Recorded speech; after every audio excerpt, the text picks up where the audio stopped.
Just humor me, please. 4,000 years ago, the rulers of ancient Babylon discovered a technique to stave off violent revolts. In ancient times, there was a tendency for people to become hopeless in debt to their creditors. Eventually, they would rise up and cause instability that could threaten the entire ruling system. The rulers of the ancient world recognized this dynamic. Their solution was to enact widespread debt cancellation, or a debt jubilee. Debt jubilees acted as a societal pressure release valve when there were no other options. The practice spread in the ancient world and became codified in different civilizations. For example, the book of Leviticus recognizes debt jubilees as the end of the 49-year biblical cycle, 7 cycles of 7 years. I think this ancient practice will make a big comeback as soon as governments, corporations, personal debt have all reached unbearable levels today. Some would say we're there. In fact, the debt jubilees have already started, and investment consequences will be profound. Debt jubilees are government decrees that amount to a massive wealth transfer with big winners and losers. The PPP loan forgiveness during the CV hysteria was the prelude. President Biden's student loan forgiveness took it to the next level. The student loan forgiveness was unprecedented. Unilateral executive action of this size has never occurred during a time of peace. It is estimated that the immediate and deferred cost of the student loan forgiveness will be at least almost $600 billion,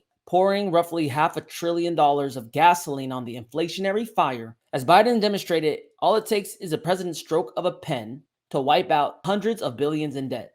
I think the political pressure to do this again will be irresistible, especially before elections, as a way to court voters. The student loan jubilee set a precedent. I don't think it'll be too long before we see a credit card jubilee, a car loan jubilee, or a mortgage jubilee. How will the government pay for all these jubilees? It's impossible they could raise taxes enough to pay for them. Also, would it make sense to issue more debt to cancel their debts? That leaves money printing as the only way they can finance these jubilees. So my guess is that's what they'll do.